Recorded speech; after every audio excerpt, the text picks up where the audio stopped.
നമസ്തേ every one. ഞാൻ ഇന്ന് sex തെറാപ്പിയെക്കുറിച്ച് പറയാം. നമുക്ക് സെക്സ് തെറാപ്പി എന്ന് പറയുന്നത് സൈക്കോളജിയുടെ തന്നെ ഒരു ബ്രാഞ്ചാണ്.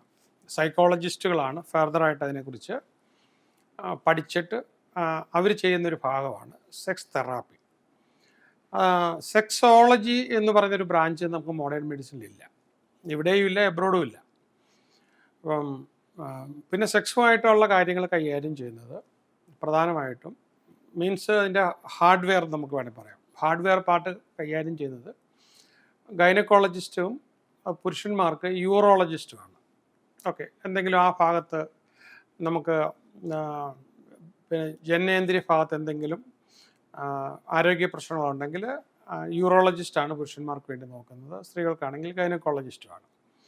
അത് ഹാർഡ്വെയർ സൈഡ്. സോഫ്റ്റ്വെയർ സൈഡ് നോക്കുമ്പോൾ നമുക്ക് രണ്ടിതുണ്ട്.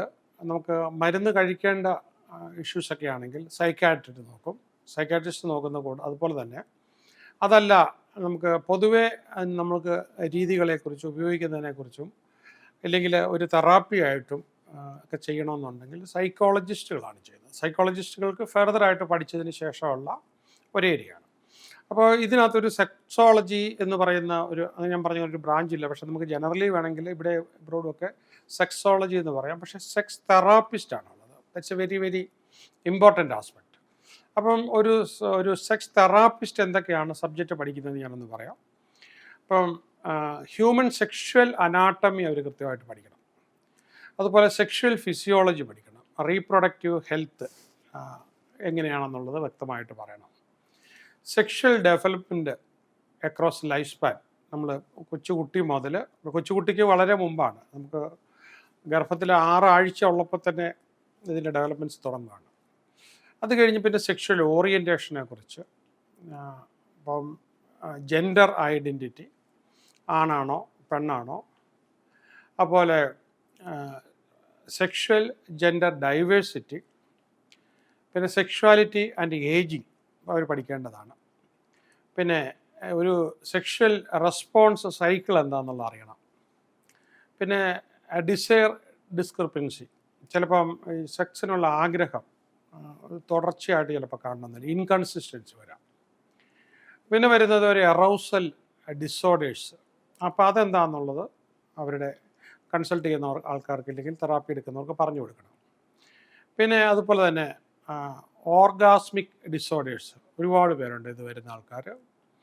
പിന്നെ പെയിൻഫുള്ളായിട്ടുള്ള sex, both man and women, രണ്ട് കൂട്ടർക്കും ഉണ്ട്.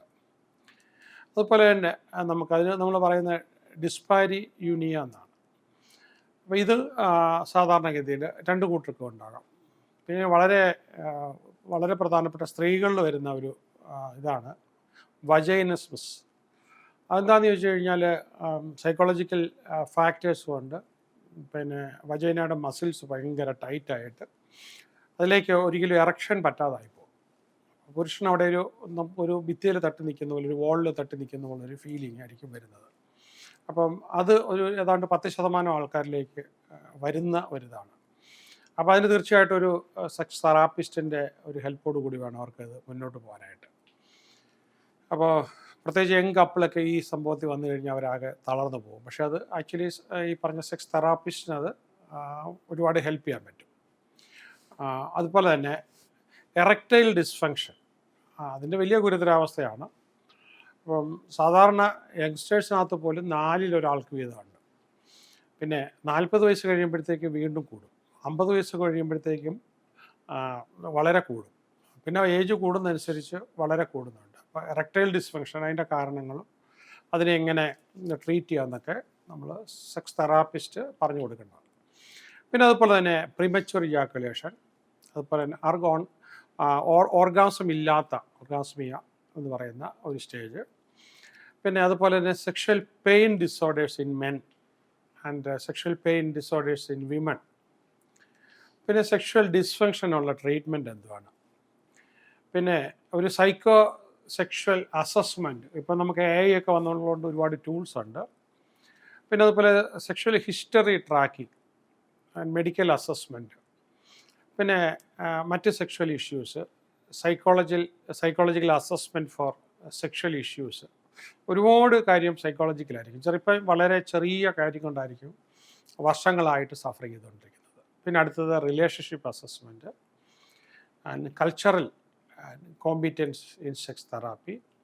പിന്നെ ഇപ്പോൾ വരുന്ന നല്ലൊരു ഏതാണ്ട് ഒരു 10% ആൾക്കാരിലേക്ക് വരുന്ന ഒരു ഏരിയയാണ് LGBTQ.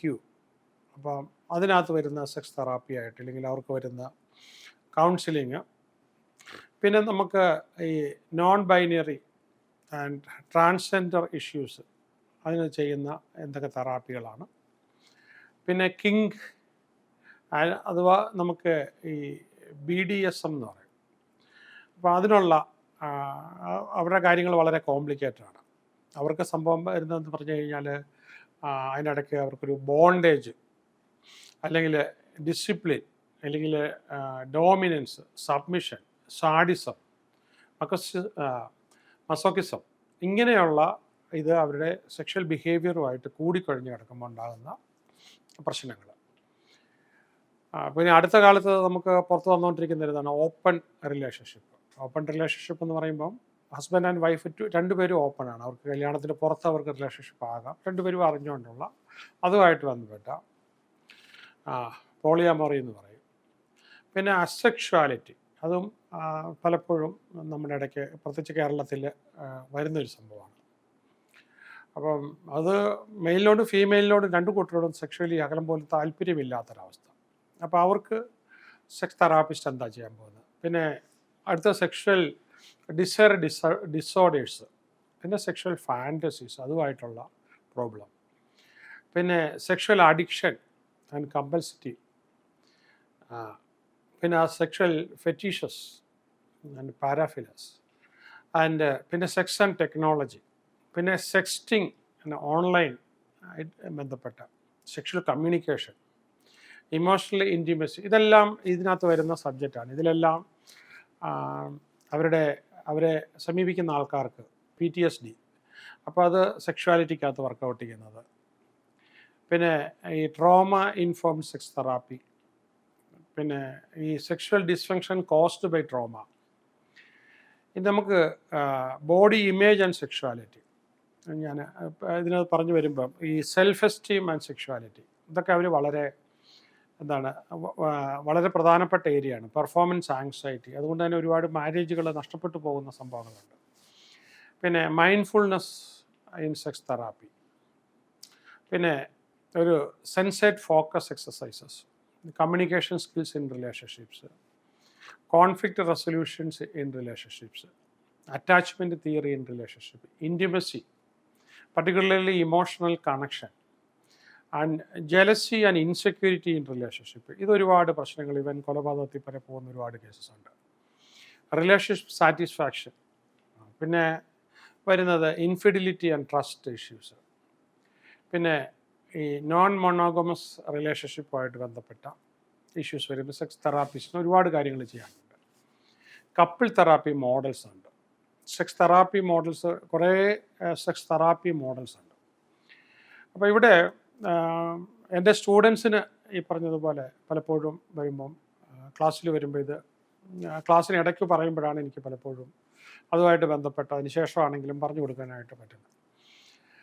ഈ സെക്സ് തെറാപ്പി നല്ലതുപോലെ പഠിച്ചിട്ടുണ്ടെങ്കിലും ഒരുപാട് പ്രാക്ടീസ് ചെയ്തിട്ടുണ്ടെങ്കിലും സമയത്തിന് വളരെ കുറവുള്ളതുകൊണ്ട് ഞാൻ ചെയ്യുന്നത്, ഇപ്പം ചെയ്യാൻ ഉദ്ദേശിക്കുന്നത്, കാരണം ഇത് ഒരുപാട് പേർക്ക് വളരെ ആവശ്യമുള്ള ഒരുപാട് ചോദ്യങ്ങൾ വന്നു കിടക്കുന്നതും ഒക്കെ ഉണ്ട്. അപ്പോൾ ഇതിൻ്റെ എല്ലാ കാര്യങ്ങളും തെറാപ്പി മുഴുവനും നമുക്കിപ്പം ഇങ്ങനെ നമുക്ക് യൂട്യൂബിലൂടെ പറയാൻ പറ്റില്ല. അപ്പോൾ നമുക്കൊരു ലേണിങ്ങിനകത്ത് വരാവുന്ന എല്ലാ ഡിസോർഡേഴ്സും, പ്രധാനപ്പെട്ട ഡിസോർഡേഴ്സ് എല്ലാം, അതിനുള്ള പ്രതിവിധി സ്വയം എങ്ങനെയൊക്കെ ചെയ്യാനായിട്ട് പറ്റും, ആ കാര്യങ്ങളെല്ലാം പറഞ്ഞിട്ട്, എനിക്ക് തോന്നുന്ന പല കാര്യത്തിനകത്തും ചില തെറ്റിദ്ധാരണകളും ചില സംശയങ്ങളും ചില സൂപ്പർസ്റ്റിഷൻസും ഒക്കെ നിന്നിട്ടാണ് നമുക്ക് ഈ പ്രശ്നങ്ങളുണ്ടാകുന്നത്. അപ്പോൾ അത് അതിൽ കൂടെ തന്നെ മേ ബി ഒരു 1 വീക്കോ 2 വീക്സോ നമുക്ക് ലേണിംഗ് ക്ലാസ്സിനകത്ത്, അപ്പോൾ ഇതാകുമ്പോഴത്തേക്ക് ഒരു കോമൺ പ്ലാറ്റ്ഫോം അല്ല, അപ്പോൾ അവിടെ ആവശ്യമുള്ളവരോട് മാത്രമായിട്ട് കൊടുക്കുന്ന, എന്നാൽ നേരത്തെ തന്നെ അറേഞ്ച് ചെയ്ത് വെച്ചിരിക്കുന്ന മോഡ്യൂൾസാണ്. അപ്പം നമ്മുടെ പ്രശ്നം എന്താണെന്ന് നോക്കിയിട്ട് അതാത് മോഡ്യൂൾസ് റിപ്പീറ്റ് ചെയ്ത് നമുക്ക് കേൾക്കുമ്പോൾ മേ ബി പേഴ്സണലി വന്ന് കാണുന്ന കഴിഞ്ഞും ചിലപ്പോൾ കുറച്ചുകൂടെ ഇഫക്റ്റീവ് ആകും. കാരണം പലതും റിപ്പീറ്റ് ചെയ്ത് തന്നെയല്ല, ഇപ്പോൾ എനിക്കിവിടെ പറയുമ്പോഴത്തേക്കും ക്ലയൻറ്റ് ഹിസ്റ്ററി ഒന്നും പറയാൻ പറ്റില്ല, അതൊക്കെ ഓരോരുത്തരുടെ സ്വകാര്യതയാണ്. അപ്പം ലേണിങ്ങിലാകുമ്പോഴത്തേക്കും നമുക്ക് കുറച്ചുകൂടി പേരും ഐഡൻറ്റിറ്റിയും മാറ്റിക്കൊണ്ട് നമുക്ക് ക്ലയൻറ്റ് ഹിസ്റ്ററി പറയുമ്പോഴത്തേക്കും കുറച്ചുകൂടെ മനസ്സിലാക്കാനായിട്ട്, നമ്മുടെ പ്രശ്നങ്ങൾക്ക് പരിഹാരം ഉണ്ട് എന്നുള്ളത് നമുക്ക് മനസ്സിലാക്കാനായിട്ട് പറ്റും. അപ്പോൾ ഇതിൻ്റെ ഒരു പ്രധാനമായിട്ട് നമ്മൾ നോക്കുമ്പോൾ, ഇപ്പോൾ ഈ പുരുഷൻ്റെ സെക്ഷുവാലിറ്റി അതിൻ്റെ symptom, for example erectile dysfunction ഒരു സിംറ്റമായിട്ടാണ് വരുന്നത്. പക്ഷേ അതായിരിക്കത്തില്ല ചിലപ്പം മെയിൻ അസുഖം, അതായിരിക്കത്തില്ല. അത് ചിലപ്പോൾ ഒരു സൈക്കോളജിക്കൽ ഡിസോർഡർ ആവും. സൈക്കോളജിക്കൽ ഡിസോർഡർ ആണെങ്കിൽ മിക്കവാറും സെക്സ് തെറാപ്പിക്കകത്ത് ഈവൻ അഡ്വാൻസ് സെക്സ് തെറാപ്പി പോലും നമ്മൾ അതിനകത്ത് ചെയ്ത് ആൾക്കാർക്ക് വളരെ ഇതായിട്ട് മലയാളത്തിൽ നല്ല രീതിയിൽ വർക്ക് ചെയ്തിട്ടിട്ടുണ്ട്. ഇനി നമുക്കത് ഉപയോഗിക്കാം. അപ്പം പലപ്പോഴും പുരുഷൻ ഈ അസുഖം കാണുന്ന സെക്ഷൽ വളരെ ചെറുതൊരെണ്ണമാണ് ഞാൻ പറഞ്ഞത്, ഈ പറഞ്ഞ എറക്ടൈൽ ഡിസ്ഫങ്ഷൻ. പക്ഷേ അത് ചിലപ്പം വേറെ ഒരുപാട് ആരോഗ്യ പ്രശ്നങ്ങളിലേക്ക് ഓരോ സിംറ്റമായിരിക്കും. അപ്പോൾ ചിലപ്പം ഇത് കണ്ടതിന് ശേഷം അവർക്ക് അഡീഷണലായിട്ട് ഫിസിഷ്യൻ്റെ അടുത്തോ അല്ലെങ്കിൽ അതാത് സെക്ഷൽ മെഡിസിൻ അല്ലാതെ അല്ലെങ്കിൽ യൂറോളജിസ്റ്റിൻ്റെ അടുത്തല്ലാതെ വേറെ പല ഡിപ്പാർട്ട്മെൻറ്റിലും പോയി പരിശോധന നടത്തേണ്ടതായിട്ട് വരും. അപ്പോൾ അതിനകത്ത് അത് ഇൻഡിക്കേറ്റ് ചെയ്തേക്കും. ഇപ്പോൾ സ്ത്രീകൾക്കാണെങ്കിൽ ഇപ്പം സെക്ഷൽ ഡിസ്ഫങ്ഷൻ ഉള്ളത് അത് വേറെ ഒരുപാട് അസുഖങ്ങളിലേക്ക് ഒരു പാലമാണ്, കണക്ട് ചെയ്ത് കിടക്കുന്നതായിരിക്കും. അപ്പം ചിലപ്പോൾ അത് മനസ്സിലാക്കിയിട്ട് ചിലപ്പോൾ നമ്മൾ ആ രീതിയിൽ ട്രീറ്റ് ചെയ്ത് ആ അസുഖത്തെ നമ്മൾ അഡ്രസ്സ് ചെയ്ത് കഴിയുമ്പോൾ ഇത് ഓട്ടോമാറ്റിക്കായിട്ട് പോകുന്നതായിരിക്കും. അപ്പോൾ അതുകൊണ്ട് നമ്മളതിനെ തീരെ നിസ്സാരമാക്കി വെറുതെ വിടാനായിട്ട് പറ്റില്ല. ഇനി നമ്മൾ പ്രധാനമായിട്ടും ഈ സെക്സ് തെറാപ്പിക്കകത്ത് ഉപയോഗിക്കുന്നത് കോഗ്നിറ്റീവ് ബിഹേവിയർ തെറാപ്പി തന്നെയാണ്, CBT തന്നെയാണ്. പിന്നെ ഈ മൈൻഡ് ബോഡി കണക്ഷൻ, അപ്പോൾ അതിൻ്റെ സെക്ഷുവാലിറ്റി ആയിട്ടുള്ള കണക്ഷൻ. പിന്നെ പലപ്പോഴും നമ്മൾ കഴിക്കുന്ന മരുന്നുകൾ നമുക്ക് impact of medications on sexuality ചിലപ്പോൾ സംഭവിക്കും. സെക്ഷുവാലിറ്റി ആൻഡ് ക്രോണിക് ഇൽനെസ് നമുക്കുണ്ടാവും ചില ആൾക്കാരെ സംബന്ധിച്ചിടത്തോളം. പിന്നെ ഡിസബിലിറ്റി ആൻഡ് സെക്ഷുവാലിറ്റി വളരെ പ്രധാനപ്പെട്ട ഒരു ഏരിയയാണ്. പിന്നെ നമുക്ക് സെക്ഷുവാലിറ്റി എഡ്യൂക്കേഷൻ, അതിന് നമുക്കിപ്പോൾ ഈ ഇൻ്റർനെറ്റിൽ കൂടെ കിട്ടുന്നതല്ലാതെ വളരെ കുറച്ചുകൂടെ ഡീപ്പറായിട്ട് നമുക്ക് ആവശ്യം വരുന്ന, വ്യക്തിഗതമായിട്ട് നമുക്ക് ആവശ്യം വരുന്ന, പിന്നെ നമുക്കൊരു സ്വയം തന്നെ സെക്ഷൽ ഹെൽത്ത് പ്രൊമോഷന് വേണ്ടിയിട്ട്, പിന്നെ കോൺട്രാസെപ്ഷൻ ആൻഡ് ഫാമിലി പ്ലാനിങ്, ഇതൊക്കെ ഒരു സെക്സ് തെറാപ്പിസ്റ്റ് പഠിച്ചിരിക്കേണ്ട, വളരെ ഡീപ്പിൽ പഠിച്ചിരിക്കേണ്ടതാണ്. സെക്ഷലി ട്രാൻസ്മിറ്റഡ് ഇൻഫെക്ഷൻസ്, എക്സ്പോഷർ ഉണ്ടായി കഴിഞ്ഞു കഴിഞ്ഞാൽ അതിൻ്റെ പേരിൽ അവർക്കുണ്ടാകുന്ന ദുരിതങ്ങൾ, പിന്നെ പ്രിപ്പയറിങ് ഫോർ പേരൻഹുഡ്, പിന്നെ മെനിപ്പോസ് ആൻഡ് സെക്ഷുവാലിറ്റി, ആൻഡ്രിനോപോസ്. സ്ത്രീകൾക്ക് മെനിപ്പോസ് എന്ന് പറയുന്നതിന് പകരം പുരുഷന് പറയുന്നതാണ് ആൻഡ്രിനോപോസ് ആൻഡ് സെക്ഷുവാലിറ്റി. ഇപ്പോൾ യൂറോളജിസ്റ്റ് എന്ന് പറയുന്നതിന് പകരം ചില രാജ്യത്ത് ആൻഡ്രോളജിസ്റ്റ് എന്ന് പറയും. ഓക്കെ, യൂറോളജിസ്റ്റിക്ക് പകരമായിട്ട് പറയുന്നത്. പിന്നെ sexuality in cancer survivors, sexual function particularly connected to the diabetes. ഇതിനകത്ത് നമ്മൾ ഇതിനെക്കുറിച്ച് കൂടുതൽ ഞാനിനി അടുത്ത് ചെയ്യാനായിട്ടിരിക്കുന്ന വീഡിയോസിനകത്ത് നിങ്ങൾക്ക് പലതും കാണുമ്പോൾ അറിയാം. ഈ നമ്മുടെ സെക്സ് നല്ല രീതിയിൽ വളരെ പോസിറ്റീവായിട്ട് ഹെൽത്തി ആയിട്ട് യൂസ് ചെയ്താൽ നമുക്ക് ഒരുപാട് അസുഖങ്ങൾ നമ്മളിൽ നിന്ന് മാറിപ്പോകും. ഓക്കെ, ഏതാണ്ടൊരു 45 മുതൽ 66ഓളം ന്യൂറോ ട്രാൻസ്മിറ്റേഴ്സും ഹോർമോൺസും ഈ സെക്സിനിടയ്ക്ക് നമ്മളിൽ പോസിറ്റീവായിട്ട് ഉണ്ടാകുന്നുണ്ട്. അത് നമുക്ക് വേണ്ടാന്ന് വെക്കാൻ പറ്റത്തില്ല, കാരണം അത് അത്രയും പ്രധാനപ്പെട്ടതാണ്. അപ്പോൾ അത് നമ്മുടെ വെൽബീയിങ്ങിനും സൈക്കോളജിക്കലായിട്ടുള്ള നമ്മുടെ പ്രവർത്തനത്തിനും ഒരു മെൻ്റൽ ഹെൽത്ത് വെൽനെസ്സിനും ഒക്കെ നമുക്കത് വളരെ വളരെ അത്യാവശ്യമാണ്. ബാക്കി എല്ലാ മേഖലയിലും ലൈഫിൻ്റെ ക്വാളിറ്റി ഉയർത്താനായിട്ട് അത് വളരെ, അപ്പോൾ നമുക്കത് കറക്ഷൻ ആവശ്യമുണ്ടെങ്കിൽ വളരെ ആവശ്യമാണ്. പിന്നെ അതുപോലെ തന്നെ sexual functioning and heart disease, പിന്നെ സെക്ഷുവാലിറ്റി ആൻഡ് മെൻ്റൽ ഹെൽത്ത്, ഇതിനെക്കുറിച്ചൊക്കെ ഒരു സെക്സ് തെറാപ്പിസ്റ്റ് അറിഞ്ഞിരിക്കണം. മെഡിക്കേഷൻസ് ആൻഡ് മെൻ്റൽ ഹെൽത്ത്, പിന്നെ സബ്സ്റ്റൻസ് അബ്യൂസ് ആൻഡ് സെക്ഷുവാലിറ്റി, അതുമായിട്ട് പിന്നെ സെക്ഷൽ ഇഷ്യൂസ് ഇൻ റിക്കവറി, അസുഖം നമ്മൾ പലതിൽ നിന്നും മാറി തിരിച്ചു വരുമ്പോൾ, സെക്ഷുവാലിറ്റി ഇൻ എൽഡർലി ആൻഡ് അതുപോലെ ഏജിങ് ആൻഡ് ഇൻറ്റിമസി വളരെ പ്രധാനപ്പെട്ട ഒരു സബ്ജക്റ്റാണ്. And cultural and religious perspective on sexuality, അത് ഒരുപാട് തെറ്റിദ്ധാരണയായിട്ട് നിൽക്കുന്നതാണ്. അപ്പം ആക്ച്വലി ഇനിയിപ്പം എനിക്ക് തോന്നുന്ന വർഷങ്ങൾ കഴിയുമ്പോഴത്തേക്കും പലപ്പോഴും ഡോക്ടർ നമുക്ക് പ്രിസ്ക്രിപ്ഷൻ തരുന്നതിന് പകരം ആഴ്ചയിൽ ഇത്ര പ്രാവശ്യം സെക്സ് എന്ന് പറയുന്ന സാറ്റിസ്ഫൈങ് സെക്സ് എന്ന് പ്രിസ്ക്രൈബ് ചെയ്യുന്നൊരു കാലഘട്ടം ഉണ്ടാകും. കാരണം ആ രീതിയിലാണ് ഇപ്പോഴത്തെ അടുത്ത കാലത്തെ നമ്മുടെ ഇതിനെക്കുറിച്ചുള്ള ഗവേഷണങ്ങളെല്ലാം കാണിക്കുന്നത്. പിന്നെ sexual identity in religion, fertility issue and sexuality, പിന്നെ അതുപോലെ തന്നെ സെക്ഷൽ ഹെൽത്ത് ഡിസ്പാരിറ്റീസ് ഒരു വലിയ പ്രോബ്ലം, അതിനെക്കുറിച്ചുള്ളത്. സെക്ഷുവാലിറ്റി ആൻഡ് ന്യൂട്രീഷൻ വളരെ ഇമ്പോർട്ടൻ്റ് ആണ്. ഞാൻ അതിനെക്കുറിച്ചൊരു വീഡിയോ ചെയ്യാനായിട്ട് ഇങ്ങനെ റിസർച്ച് ചെയ്തുകൊണ്ടിരിക്കുകയാണ്. പിന്നെ സെക്ഷുവാലിറ്റി ആൻഡ് എക്സസൈസസ്, അതും വളരെ അത് മാത്രമായിട്ടൊരു വീഡിയോ ചെയ്യാനായിട്ട് ഉദ്ദേശിക്കുന്നുണ്ട്.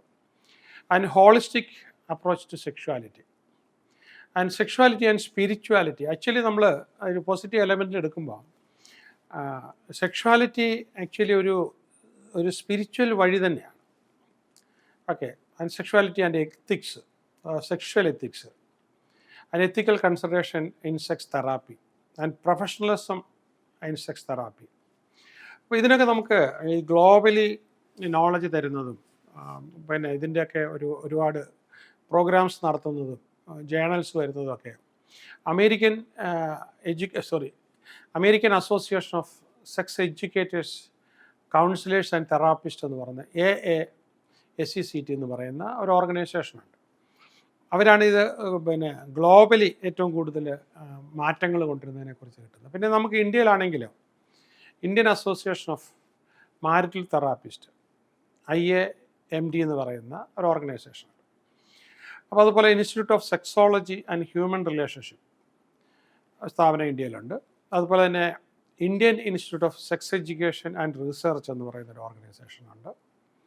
പിന്നെ അതുപോലെ തന്നെ national institute of mental health and neuro sciences Bangalore, അത് വളരെ പിന്നെ ഏഷ്യയിലെ തന്നെ ഏറ്റവും വൺ ഓഫ് ദി ബിഗ്ഗസ്റ്റ് പ്രസ്ഥാനമാണ്. പിന്നെ Tata institute of social sciences മുംബൈയിലാണ്. ഓക്കെ. അപ്പോൾ ഇതിന് ആക്ച്വലി നമ്മൾ ഈ മേഖലയിൽ ഞാൻ പഠിപ്പിച്ചിട്ടുള്ള ഒരുപാട് സൈക്കോളജിസ്റ്റുകളുണ്ട്. അപ്പോൾ അവർക്ക് വേണ്ടിയിട്ടൊരു കോഴ്സ് വെച്ച് കൊടുക്കണമെന്ന് ഞാൻ ആലോചിച്ചുകൊണ്ടിരിക്കുന്നുണ്ട്. കാരണം ഇതിനകത്തിപ്പം ഹെൽപ്പ് ചോദിച്ചു വരുന്ന ആൾക്കാരുടെ എണ്ണം ഒരുപാട് കൂടുതലാണ്. അപ്പം ഞാൻ അതുകൊണ്ടാണ് ഇങ്ങനെ ഒരു ലേണിംഗ് പദ്ധതി ഇട്ടിരിക്കുന്നത്. അപ്പോൾ എനിക്ക് രണ്ട് വിധത്തിൽ അത് ഉപകാരപ്പെടും. ഒന്ന്, നമ്മളുടെ ഇവിടെ നിന്നുള്ള കോഴ്സുകൾ കഴിഞ്ഞ് മൈൻഡ് ട്രെയിനേഴ്സായിട്ട് തന്നെ ഉള്ളൊരു 120-ലധികം ആൾക്കാരുണ്ട്. അത് ഒരുപാട് പേരും സൈക്കോളജിസ്റ്റുകളാണ്. അപ്പോൾ അവർക്ക് ഇത് വ്യക്തമായിട്ട് പഠിക്കാനും, അതുപോലെ തന്നെ നമുക്ക് പ്രശ്നമുള്ള ആൾക്കാർക്ക് പർട്ടിക്കുലർ മോഡ്യൂൾ മാത്രമായിട്ട് എടുത്തു വെച്ച് നല്ല ഹൈ സ്റ്റാൻഡേർഡ് എന്നാൽ മലയാളത്തിൽ തന്നെ അത് മനസ്സിലാക്കാനും അതനുസരിച്ച് ലൈഫിൻ്റെ ക്വാളിറ്റി ഇമ്പ്രൂവ് ചെയ്യാനും പറ്റും. അപ്പോൾ ഇതിനകത്ത് നമുക്ക് കിട്ടുന്ന ആക്ച്വലി ഒരു സെക്സ് തെറാപ്പിസ്റ്റ് ആകുക എന്ന് പറഞ്ഞു കഴിഞ്ഞാൽ പ്രധാനമായിട്ട് സൈക്കോളജിയിൽ ഡിഗ്രി വേണം, സോഷ്യൽ വർക്കോ ഇല്ലെങ്കിൽ പിന്നെ മാസ്റ്റേഴ്സ് ഇൻ സൈക്കോളജി വേണം. അപ്പോൾ അതാണ് മെയിനായിട്ടും. അതിനുശേഷം നമ്മൾ ഈ വിഷയത്തെക്കുറിച്ച് ഇത് പ്രത്യേകമായിട്ട് പഠിപ്പിക്കുന്ന ഇന്ത്യയിലെ 3-4 പേരാണ് ഏറ്റവും ഫ്രണ്ടിൽ നിൽക്കുന്ന ആൾക്കാർ. ഗ്ലോബലി നന്നായിട്ട് ഈ വിഷയത്തെക്കുറിച്ച് നമുക്ക് നന്നായിട്ട് ക്ലാസ്സുകൾ കിട്ടാറുണ്ട്.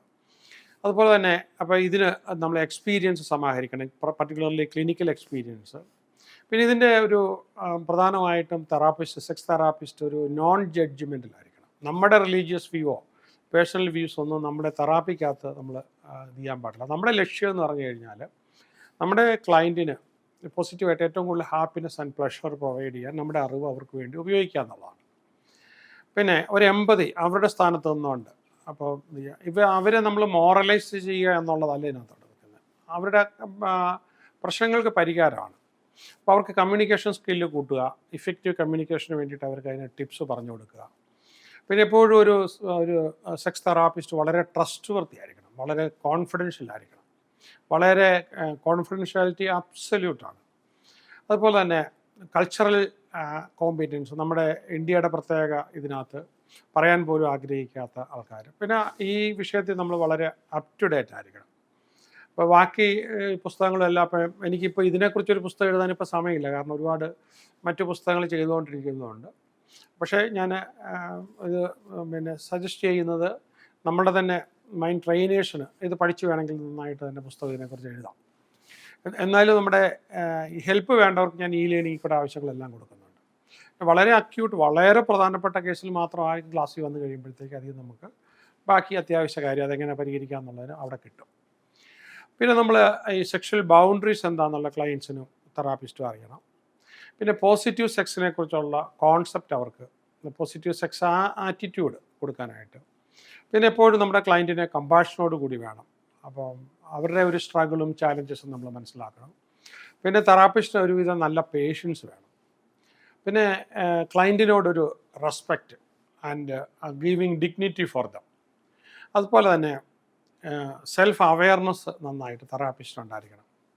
അപ്പം ഒരു സെൽഫ് അവെയർനെസ്സും ഒരു സെൽഫ് റിഫ്ലക്ഷനും ഉള്ള ആളായിരിക്കണം. പിന്നെ നമ്മുടെ ഇവിടുത്തെ ഒരുപാട് LGBTQ കേസുകൾ നമ്മൾ അവരെയൊക്കെ ആദരവോടുകൂടി തന്നെ നമ്മൾ എമ്പതിയോടുകൂടി തന്നെ അവർക്ക് ഒരു സജഷൻസ് കൊടുക്കേണ്ടതുണ്ട്. പിന്നെ ഒരു സെക്ഷുവാലിറ്റി എഡ്യൂക്കേഷൻ നമ്മൾ കൊടുക്കുമ്പം, റൈറ്റ് എഡ്യൂക്കേഷൻ കൊടുക്കുമ്പം തന്നെ ഒരുപാട് പ്രശ്നങ്ങൾ മനസ്സിലാക്കുന്നവരിൽ നിന്നും ഹൈലി എഡ്യൂക്കേറ്റഡ് ആയിട്ടുള്ള ആൾക്കാർക്ക് അറിയത്തില്ലാത്ത പല കാര്യങ്ങളും കൊടുത്ത് അവരുടെ ലൈഫിനെ മാറ്റം വരുത്തുമ്പോൾ നമുക്കുണ്ടാകുന്ന ഒരു ആത്മസാക്ഷാത്കാരമുണ്ട്. അതാണ് ഇതിനകത്ത്. പിന്നെ അതുപോലെ തന്നെ നമ്മൾ പ്രാക്ടീസ് ചെയ്യുമ്പോഴും ഒരു എവിഡൻസ് ബേസ്ഡ് ടെക്നിക്സ്, ഒരുപാട് ടെക്നിക്സും മോഡൽസും ഉണ്ട്. പിന്നെ നമുക്ക് ഫ്ലെക്സിബിലിറ്റി, ഇപ്പം ഒരു സൈക്കാട്രിക് പ്രോബ്ലം ആണ്, ഒരു യൂറോളജി പ്രോബ്ലം ആണെങ്കിൽ അത് തീർച്ചയായിട്ടും പെട്ടെന്ന് ഡോക്ടറിലേക്ക് നമ്മൾ റെഫർ ചെയ്യുകയും നമുക്ക് ചെയ്യാൻ പറ്റിയ ഏരിയ മാത്രം നമ്മൾ ചെയ്യുകയായിരിക്കും ഏറ്റവും നല്ലത്. പിന്നെ വളരെ ടെക്നോളജി ഫ്രണ്ട്ലി ആയിരിക്കേണ്ടതുണ്ട് തെറാപ്പിസ്റ്റ്. ഇപ്പോൾ ഈ ലേറ്റസ്റ്റ് പഠനങ്ങൾ കാണിക്കുന്നതെല്ലാം മാസ്ട്രുബേഷൻ, ആക്ച്വലി മാസ്ട്രുബേഷന് നമുക്ക് ഒരുപാട് പേരുടെ പ്രശ്നങ്ങൾ പരിഹരിക്കാനായിട്ട് പോസിറ്റീവ് എലമെൻറ്റ്സ് ഒരുപാടുണ്ട്. പക്ഷെ നമ്മുടെ സൊസൈറ്റി അതിനെ തിന്മയോടുകൂടിയാണ് കാണുന്നത്. പക്ഷെ സത്യം അതല്ല. ഒരുപാട് ജേണൽസിൽ നമ്മൾ വീണ്ടും വീണ്ടും നോക്കുമ്പോഴെല്ലാം അതിനകത്തുണ്ടാകാവുന്ന വളരെ അപ്സൈഡ് വളരെ കൂടുതലും ഡൗൺ സൈഡ് ഇല്ലയെന്നല്ല, വളരെ കുറച്ചാണ്. പക്ഷേ നമ്മുടെ ഒരു മാനസിക ആരോഗ്യം, ഒരു മെൻ്റൽ വെൽനെസ് കൊണ്ടുവരാനായിട്ട് മെൻ ആൻഡ് വിമൻ അതിന് അവർക്ക് അവരുടേതായ റീസൺസ് ഉണ്ട്. പക്ഷെ അതും ഈ സെക്സ് തെറാപ്പിസ്റ്റിന് തീർച്ചയായിട്ടും നല്ല രീതിയിൽ പറഞ്ഞു കൊടുക്കാനായിട്ട് പറ്റണം. മറ്റൊരു ഏരിയ നമ്മുടെ ഇന്ത്യയിൽ വലിയ പ്രാക്ടീസ് ഇല്ലാത്ത ഒരു കാര്യമാണ് ഈ സെക്സ് ടോയ്സ്. സെക്സ് ടോയ്സിനെ കുറിച്ചുള്ള പഠനങ്ങൾ നടത്തിയിട്ട് ഞാനിപ്പോൾ അടുത്തിടെ കണ്ട ജേർണലിസ്റ്റിനകത്ത് ഇൻ്റർനാഷണൽ ജേർണൽസ് എല്ലാം അതിനെ സപ്പോർട്ട് ചെയ്യുകയാണ്. വളരെ മോശം, വളരെ നമ്മളിപ്പോൾ അതിനകത്ത് എടുക്കുമ്പോഴത്തേക്കും മറ്റു സാധ്യതകളൊന്നും ഇല്ലാത്ത ആൾക്കാർ, രോഗം വന്നത്, ക്യാൻസർ പോലുള്ള രോഗം വന്നവർ, അല്ലെങ്കിൽ ഐസൊലേറ്റ് ചെയ്ത് പോയത്, നമ്മുടെ കേരളത്തിൻ്റെ പ്രത്യേക പരിസ്ഥിതിയിൽ ഇണകൾ 2 രാജ്യത്ത് ജീവിക്കുന്ന അവസ്ഥ, അതല്ലെങ്കിൽ പിന്നെ നമുക്ക് അംഗവൈകല്യം വന്നിട്ടുള്ളത്, ഫിസിക്കലി ചാലഞ്ചഡ് ആയിട്ടുള്ളത്, മെൻ്റലി ചാലഞ്ചഡ് ആയിട്ടുള്ളവർ, പ്രത്യേകിച്ച് ഇവർക്കൊക്കെ എന്താണ് സെക്ഷൽ ആക്ടിവിറ്റി കൊണ്ടുണ്ടാകുന്ന അവരിലുണ്ടാകുന്ന മാറ്റം. അപ്പോൾ അതിനെല്ലാം ഉൾക്കൊണ്ടുകൊണ്ട് ശരിക്കും നമ്മുടെ രാജ്യത്ത് ഇത് ഓപ്പണായിട്ട് വിൽക്കുന്നില്ല എന്നുണ്ടെങ്കിലും എനിക്ക് തോന്നുന്ന പാർലമെൻറ്റ് അതിനുവേണ്ടി തന്നെ ഒരു നിയമം കൊണ്ടുവരേണ്ട കാലം കഴിഞ്ഞിരിക്കുന്നു. മറ്റൊന്നുമില്ല, അതിനകത്ത് അത് ഉപയോഗിക്കുന്നതിന് ഓപ്സിൻ എന്ന് പറയുന്ന ഒരു നിയമത്തിൻ്റെ ഭാഗത്ത് വെച്ച് മാത്രം ഒരു ചെറിയ സംഭവം മാത്രമാണ് അതിൽ കൊണ്ടുവരുന്നത്. എയർപോർട്ടിൽ കൂടെ ഇമ്പോർട്ട് ചെയ്യുമ്പോഴോ ഓൺലൈനിൽ ചെയ്യുമ്പോഴൊക്കെ അതിനകത്ത് ഓപ്ഷനകത്ത് പറയുന്നത് നമ്മൾ ഓപ്പണായിട്ട് അതിനുവേണ്ടി മറ്റുള്ളവരെ ഇൻവൈറ്റ് ചെയ്യുന്ന രീതിയിൽ ചെയ്താൽ മാത്രമേ നിയമത്തിന് പിടിക്കേണ്ട കാര്യമുള്ളൂ. അത് പാക്ക് ചെയ്ത് പ്രിസ്ക്രൈബ് ചെയ്തൊക്കെ വരുന്നതാണെങ്കിൽ, ഇപ്പോൾ വൈജാനിസ്മസ് എന്നൊക്കെ പറഞ്ഞ ഞാൻ നേരത്തോട്ട് മുമ്പേ പറഞ്ഞ അസുഖമുള്ളവരെ സംബന്ധിച്ചിടത്തോളം അവർക്ക് തീർച്ചയായിട്ടും ടോയ്സിൻ്റെ പ്രിസ്ക്രൈബ്ഡ് ടോയ്സിൻ്റെ വളരെ അത്യാവശ്യമുണ്ട് പല കണ്ടീഷൻസിലും. അപ്പം ഞാനീ പറഞ്ഞു വരുന്നത്, അപ്പോൾ ഇതിനകത്തൊക്കെ ഒരു തെറാപ്പിസ്റ്റിന്, സെക്സ് തെറാപ്പിസ്റ്റിന് ഇതിൻ്റെ മുകളിൽ ചിരിക്കുന്ന അവസ്ഥയായിരിക്കും. അത് ഗൗരവത്തോടു കൂടി ഇതിൻ്റെ ദോഷം അനുഭവിക്കുന്നവരുടെ ചാലഞ്ചസും അവരുടെ മാനസികാവസ്ഥയും കമ്പാഷനോട് കൂടി അവരെ കാണുന്ന അവസ്ഥ വേണം. പിന്നെ പലപ്പോഴും സെക്സ് തെറാപ്പിസ്റ്റ് ക്ലയൻറ്റുമായിട്ട് കൊളാബറേറ്റ് ചെയ്ത് പലപ്പോഴും അവരുടെ ലക്ഷ്യത്തിലെത്താനായിട്ട്, ചില ഗോളുകളിലെത്താനായിട്ടുള്ള മാനസികാവസ്ഥ ഉള്ള ആളായിരിക്കണം. അപ്പോൾ എന്നിട്ട് വേണം പരസ്പരം അഡാപ്റ്റബിൾ ആയിട്ടുള്ള ട്രീറ്റ്മെൻറ്റ് പ്ലാനൊക്കെ ഇത് ചെയ്യാനായിട്ട് ക്ലയൻറ്റിനെ എംപവർ ചെയ്ത് വിടുക. അപ്പോൾ എപ്പോഴും നമ്മൾ അവരുടെ സുരക്ഷിതത്വവും അവരുടെ കംഫർട്ടും അവരുടെ സാറ്റിസ്ഫാക്ഷനും മുൻതൂക്കം കൊടുത്തുകൊണ്ട്, പിന്നെ എപ്പോഴും ഒരു സെക്സ് തെറാപ്പിസ്റ്റ് വളരെ റിലയബിൾ ആയിരിക്കണം. പിന്നെ നമുക്ക് വളരെ പോസിറ്റീവായിട്ടുള്ള ആളായിരിക്കണം, സെൽഫ് അക്സെപ്റ്റൻസ് ഉള്ള ആളായിരിക്കണം. പിന്നെ ഈ നോൺ മൊണോഗമി അവെയർനെസ്, നമുക്ക് ഞാൻ മൊണോഗമസ് ആണ്, പക്ഷേ ബാക്കിയെല്ലാവരും അങ്ങനെ ആയിരിക്കണമെന്ന് ഞാൻ നിർബന്ധം പിടിക്കാൻ പറ്റുമോ? മോറലൈസ് ചെയ്യുക എന്നുള്ളതല്ല നമ്മുടെ പ്രൊഫഷൻ്റെ ആത്യന്തികമായ ലക്ഷ്യം. പിന്നെ അപ്പോൾ സെക്സ് തെറാപ്പിക്ക് തന്നെ ഒരുപാട് മോഡൽസ് ഉണ്ട്. പിന്നെ ഈ എപ്പോഴും therapist support for sexual dysfunction ഉള്ള ആൾക്കാർക്ക്, പിന്നെ മൈൻഡ്ഫുള്ളായിട്ട് ഇതൊരു റേ ഓഫ് ഹോപ്പ് ഞാൻ കാണുന്നത് നമ്മുടെ ഈ മൈൻഡ്ഫുൾനെസ് അല്ലെങ്കിൽ mind power method, affirmation, visualisation, അതിനകത്തൊക്കെ ഈ ഭംഗിയായിട്ട് സെക്സ് തെറാപ്പി വർക്ക് ചെയ്യുന്നുണ്ട്. അമേസിങ് ആയിട്ട്, അൺബിലീവബിൾ ആയിട്ട് നമുക്ക് വർക്ക് ചെയ്യുന്നുണ്ട്. പിന്നെ അപ്പം നമ്മൾ ആ മൈൻഡ്ഫുൾനെസ്സിൻ്റെ ആസ്പെക്റ്റ്, പിന്നെ ബോഡി ലാംഗ്വേജ് കപ്പിൾ തമ്മിലുള്ള നോൺ വെർബൽ ക്യൂസ് അറിയണം. പിന്നെ sexual education for all ages വളരെ അത്യാവശ്യമാണ്. പിന്നെ പാർട്ട്നേഴ്സ് തമ്മിലുള്ള കമ്മ്യൂണിക്കേഷൻ. പിന്നെ മറ്റൊരു ഏരിയ തെറാപ്പിസ്റ്റ് അറിഞ്ഞിരിക്കേണ്ട ഇറോട്ടിക് ഇൻ്റലിജൻസ്. അത് പെട്ടെന്ന് അവരുടെ ആ ലാംഗ്വേജും അവരുടെ നീഡും ആവശ്യകതയൊക്കെ നമ്മളത് മനസ്സിലാക്കാനുള്ള ബോധം നമുക്കുണ്ടാകുക. പിന്നെ സെക്ഷുവാലിറ്റി അക്രോസ് ലൈഫ് സ്പാൻ. ഇപ്പം മാത്രമല്ല, വയസ്സായി കഴിഞ്ഞാലും, വളരെ വയസ്സായി കഴിഞ്ഞാലും, ഇപ്പോൾ ഒരു 80 വയസ്സായ വൈഫിന് പോലും ഹസ്ബൻഡിൽ നിന്ന് ജസ്റ്റ് ഒരു ഹഗ് കിട്ടുന്ന പോലും അവരെ ഒരുപാട് ഹീൽ ചെയ്യാൻ സഹായിക്കും. അപ്പോൾ അതുപോലും. പിന്നെ സെക്ഷുവാലിറ്റി ആൻഡ് ഡിസബിലിറ്റി. പിന്നെ അതുപോലെ തന്നെ അപ്പോൾ സെക്ഷുവാലിറ്റി ഇൻ ഏജിങ്, അപ്പോൾ അതുപോലെ മൈൻഡ് ബോഡി കണക്ഷൻ ഇതിനകത്ത് വളരെ ഇതുണ്ട്. അപ്പോൾ ഇങ്ങനെയുള്ള ഏരിയാസൊക്കെ നമ്മൾ പഠിച്ച് അല്ലെങ്കിൽ നമുക്ക് ക്ലയൻസിന് വേണ്ടി കൊടുക്കാവുന്ന ഒരു വലിയ ഏരിയയാണിത്, സെക്സ് തെറാപ്പി എന്ന് പറയുന്നത്. അപ്പോൾ ഇത് പിന്നെ ലൈഫ് ലൈനുമായിട്ട് ബന്ധപ്പെട്ടിട്ടുള്ള പ്രത്യേകിച്ച് ട്രെയിനേഴ്സിന് ഈ ട്രെയിനിങ്ങും ഫെസിലിറ്റിയും കിട്ടിക്കഴിയുമ്പോൾ അവർക്ക് അവരുടെ ക്ലയൻസിന് തീർച്ചയായിട്ടും കറക്റ്റ് ഒരു സൊല്യൂഷൻ. കാരണം ക്ലയൻറ്റിൻ്റെ പെർസെപ്ഷനിൽ നിന്ന് നോക്കുമ്പം അവർക്ക് സൊല്യൂഷൻ കാണത്തില്ല. പക്ഷേ തെറാപ്പിസ്റ്റിൻ്റെ രീതിയിൽ നോക്കുമ്പോഴത്തേക്ക് നമ്മൾ ഒരുപാട് ക്ലയൻസിനെ കൈകാര്യം ചെയ്തിട്ടുണ്ട്. നമ്മുടെ വ്യൂ പോയിൻ്റ് വരുന്ന ഇങ്ങനെ പല സ്ഥലത്തു നിന്നാണ്, പല ആംഗിളിലാണ് നമ്മൾ നോക്കുന്നത്. അപ്പോൾ തീർച്ചയായിട്ടും അവിടെ സൊല്യൂഷൻസ് കാണും. നമ്മുടെ എക്സ്പോഷർ വളരെ കൂടുതലായിരിക്കും. ആ രീതിയിൽ തീർച്ചയായിട്ടും ഒരുപാട് പേർക്ക് സൊല്യൂഷൻ ഇല്ല എന്ന് പറഞ്ഞിരിക്കുന്ന ഒരുപാട് പേർക്ക് നമുക്ക് സൊല്യൂഷൻ കൊടുക്കാനായിട്ട് പറ്റും. പിന്നെ ഈ കോൺഫ്ലിക്റ്റുകളൊക്കെ ചിലപ്പോൾ കാണും. കോൺഫ്ലിക്റ്റ് ആയിരിക്കും മെയിൻ റീസൺ. കോൺഫ്ലിക്റ്റ് ഡീ എസ്കലേഷന് വേണ്ടിയിട്ടുള്ള ടെക്നിക്സ് അതൊക്കെ എപ്പോഴും തെറാപ്പിസ്റ്റ് അറിഞ്ഞിരിക്കണം. പിന്നെ ചില കാര്യങ്ങളിൽ പോസിറ്റീവ് റീഇൻഫോഴ്സ്മെൻറ്റ് കൊടുക്കണം. പിന്നെ ഇവർക്കൊരു പോസിറ്റീവ് ക്യൂരിയോസിറ്റി കൊടുക്കുക. പിന്നെ ഒരു മിനിമം എങ്കിലും അവരുമായിട്ട് ബന്ധപ്പെട്ട കാര്യത്തെങ്കിലും സെക്ഷൽ അനാട്ടമിയെക്കുറിച്ചുള്ളൊരു അത്യാവശ്യം. പിന്നെ സെക്ഷൽ വാല്യൂസിനെ കുറിച്ച് കുറച്ച് എക്സ്പ്ലോർ ചെയ്ത്, പിന്നെ ചില ആൾക്കാരെ സംബന്ധിച്ചിടത്തോളം ഫാൻറ്റസി എക്സ്പ്ലോർ ചെയ്യേണ്ട ആവശ്യം കാണും. അപ്പോൾ അവർക്കൊരു റൊട്ടീനിൽ നിന്ന് മാറാനായിട്ട്.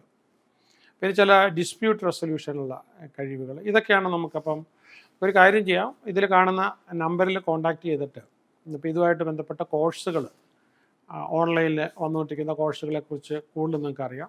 അതിൻ്റെ പ്രത്യേക ആപ്പുണ്ട്, അത് പ്രത്യേകമായിട്ട് സൈറ്റുണ്ട്. അതിൽ പോയിട്ട് നിങ്ങൾക്ക് സ്വയം തന്നെ അതിനകത്ത് ആഡ് ചെയ്ത് നിങ്ങൾക്ക് സ്വയം തന്നെ ലോകത്ത് എവിടെയിരുന്നും ഏത് രാജ്യത്തിരുന്നും നിങ്ങൾക്ക് അത് ഡൗൺലോഡ് ചെയ്യുകയും മറ്റു രാജ്യത്തൊക്കെ വെച്ച് നോക്കുമ്പോൾ നമ്മൾ US-ലോ കാനഡയിലോ ഓസ്ട്രേലിയയിലോ UK-ലൊക്കെ വെച്ച് നോക്കുമ്പോൾ ഈ സെക്സ് തെറാപ്പിസ്റ്റ് ഭയങ്കര കോസ്റ്റ്ലിയാണ്, ഇമ്മൻസ്ലി കോസ്റ്റ്ലിയാണ്. അപ്പോൾ ഇത് നമുക്ക് തീർച്ചയായിട്ടും നിങ്ങൾക്ക് കുറച്ചുകൂടെ നല്ല ഡെപ്തിൽ പോകാനായിട്ട്, അതായത് ഞാനിതിനകത്ത് പല സബ്ജക്റ്റും ഡീൽ ചെയ്തിരിക്കുന്നത് പിന്നെ ഒരു തെറാപ്പിസ്റ്റിന് തന്നെ പഠിക്കാൻ വേണ്ടിയിട്ടാണ്. തെറാപ്പിസ്റ്റിന് പഠിക്കാൻ at the same time problems ഉള്ള ആൾക്കാർക്ക് കൃത്യമായ ഹെൽപ്പ് അവരുടെ മോഡ്യൂൾ മാത്രം എടുത്തുകൊണ്ട് അവർക്ക് ഹെൽപ്പ് കിട്ടാനും കൂടി. അപ്പോൾ ആ പ്രശ്നം ഉള്ളതിനുള്ള ആ ഒരു മോഡ്യൂൾ മാത്രം മനസ്സിലാക്കിയാൽ മതിയാവും, കംപ്ലീറ്റ് പോകേണ്ട. അപ്പോൾ തെറാപ്പിസ്റ്റാണെങ്കിൽ കംപ്ലീറ്റ് മോഡ്യൂൾ 1 by 1 കംപ്ലീറ്റ് പോകേണ്ടതായിട്ട് വരും. അപ്പോൾ ഇത് നിങ്ങൾക്ക് ഉപയോഗിക്കാൻ കഴിയട്ടെ. നിങ്ങൾക്ക് എപ്പോഴും ജോയിയസ് ആയിട്ട്, ഈ സെക്സ് എന്ന് പറയുന്ന ഒരു പ്രകൃതി തന്നിരിക്കുന്ന ഒരു വലിയ ബ്ലിസ്സാണ്. ആ ബ്ലിസ്സ് പൂർണ്ണമായിട്ടും നിങ്ങൾക്ക് പ്രയോജനപ്പെടുത്താൻ കഴിയട്ടെ. All the best.